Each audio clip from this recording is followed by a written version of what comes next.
Futur infirmier, future infirmière, dans cette nouvelle vidéo, je voulais te donner tous mes conseils pour réussir ton entretien, ton bilan de fin de stage. C'est parti, let's go!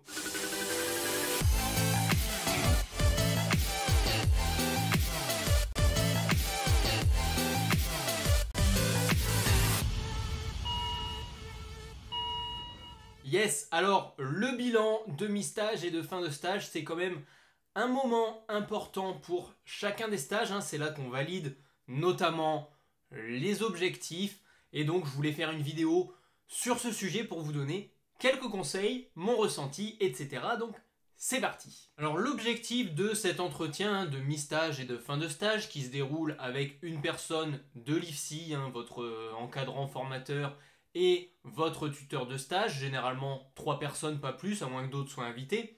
C'est à la fois de faire un feedback à l'IFSI et à vous sur votre pratique, vos connaissances, de ce qu'ils ont pu constater durant le stage, réaliser une évaluation à travers la grille du portfolio, voir de futures opportunités que vous pourriez avoir, et bien également au niveau de l'évaluation, ça va être de valider les objectifs de stage, donc les compétences qui sont attendues pour valider à terme le diplôme. Sur le bilan de mi-stage, on va également retrouver les attentes, que ce soit des formateurs ou des professionnels de santé, généralement plus dirigés sur les objectifs de ce que vous avez et des compétences que vous avez à valider qui sont plus ou moins maîtrisées. Avant chacun des entretiens, c'est important de se préparer et de ne pas arriver les mains dans les poches comme souvent. Ça va être revoir les objectifs de stage que vous vouliez valider et auto-évaluer vos compétences sur celles-ci. Donc c'est quoi? C'est de revoir rétrospectivement qu'est-ce que vous avez fait qui va dans le sens de la valider, qu'est-ce qui était moins bien, qu'est-ce qui était mieux. Vraiment préparer des exemples pour illustrer vos propos lors des échanges.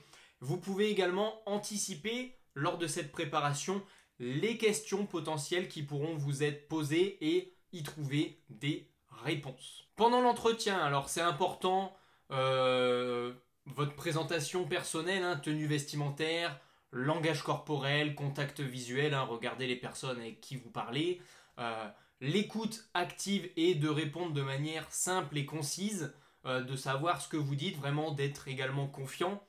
N'hésitez pas durant l'entretien à poser des questions pour montrer votre intérêt et votre envie de vous améliorer, d'évoluer.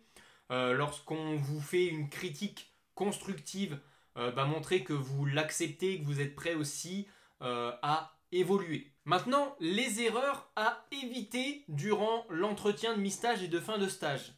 C'est d'être sur la défensive ou alors d'argumenter de manière agressive lorsqu'on vous fait des critiques. Alors je sais que c'est assez compliqué sur le coup, surtout quand on n'y est pas prêt et qu'on prend ça sur le coin du nez, c'est très compliqué. Évitez de parler de manière négative des collègues en général ou bien ne pas viser une personne en particulier si ça s'est mal passé ou mal parler de l'établissement. Et puis l'erreur dont je vous ai parlé avant, qui est sûrement la pire, c'est de ne pas avoir préparé votre entretien. Donc préparez bien votre entretien, venez avec votre support écrit et tout ça, montrez vraiment que vous êtes intéressé et impliqué. Maintenant, après l'entretien, il y a encore un petit travail que je vous conseille, c'est la réflexion post-entretien. Identifier vos points forts pour en être très clairement en connaissance de cause. Et ensuite, définissez vos axes d'amélioration, que ce soit pour le prochain stage, pour la partie théorique à réviser.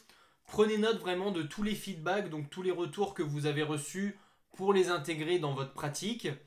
Et vous pouvez potentiellement, si ça s'est bien passé, envoyer un message de remerciement aux personnes qui vous ont encadré durant le stage. Ça, c'est après l'entretien de fin de stage, avant de partir. Voilà, je voulais vous donner relativement rapidement, mais les points clés pour moi de l'entretien de fin de stage. Je sais que c'est pas forcément ni la période ni l'entretien le plus sympathique au monde, hein, puisque bien sûr on va chercher un peu vos points faibles pour vous aider à vous améliorer. Si vous avez des personnes bienveillantes, on va vous parler de vos points forts en amont. Il y en a certains qui rentrent directement dans le vif du sujet, pour pas dire qu'ils vous rentrent dans l'art. Donc voilà, ça dépend aussi de comment votre stage s'est passé. Je sais que parfois c'est compliqué, mais gardez à l'esprit tous ces conseils que je vous ai donnés. Surtout, préparez votre entretien. Maintenant, si vous voulez aller plus loin, si vous voulez être aidé et formé sur les stages infirmiers, on a une formation dédiée qui s'appelle Réussite stage infirmier qui vous donne toutes les bonnes pratiques. Voilà, comme là on l'a vu, les bonnes attitudes. Et également, on vous donne toutes les méthodes pour réussir les travaux de stage vis-à-vis de l'IFSI et de valider vos objectifs de stage et donc les compétences et votre diplôme d'état en soins infirmiers. Vous retrouvez ça en description ou bien juste en haut de la vidéo. C'est tout pour moi, c'était Geoffrey, on se retrouve très vite dans une prochaine vidéo de conseils. Ciao ciao.